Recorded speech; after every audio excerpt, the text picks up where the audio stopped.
gas, I don't think this play was so amazing, but I thought it was pretty okay. And before we analyze it, we need to look at the daily, and what we can see is that natural gas was selling off super hard for the month of November. We effectively lost almost a third of the price over the course of the month into December and everything. What happened was then over the weekend, we got a really crappy weather forecast, meaning it was warmer than expected, and so natural gas was gapping down. Then as you're going to see, we're going to end up blowing out pre-market and off the open. The other thing I wanted to point out is this kind of capitulation pretty much was the near bottom. I did swing just a little bit of this, and I got stopped out like kind of right at the lows below like 2 days later, which kind of sucked because then obviously we bounced huge, but that's fine. But nevertheless, the intraday still proved extremely profitable, and what we ended up was pre-market going into the open, we were in a super steady range at around 238. Then this was already a decent gap down, but then we just totally puke,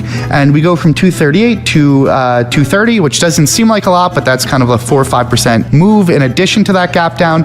And so what I did is the just very basic right side of the V. I bought the turn in that. The other thing I would say is this had come up in one of the AMAs. I think also posted about this somewhere, but I don't recall. But what I would also say is it's totally fine to catch that first leg on the bounce.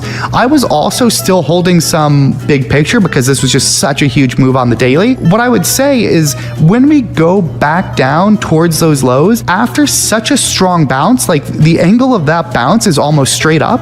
So then when we go back down and test those lows again, that's a beautiful place to re-add or to reestablish or to add more against those lows. The bet is just so asymmetric. So eventually I sold some on the turn of prior bar lows, but I was keeping some as a core. Then I was able to add it all right back, just risking 1 penny.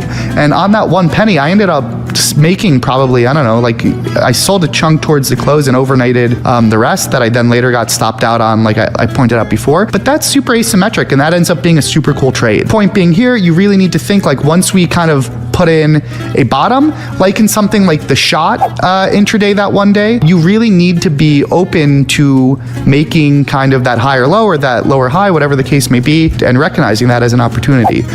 If anyone wants to further research this, one of the plays discussed in one of the AMAs, it was ticker Golf Oscar Foxtrot on the daily, where this had a huge capitulation that then put in a higher low, and then it was off to the races. So that's something I wanted to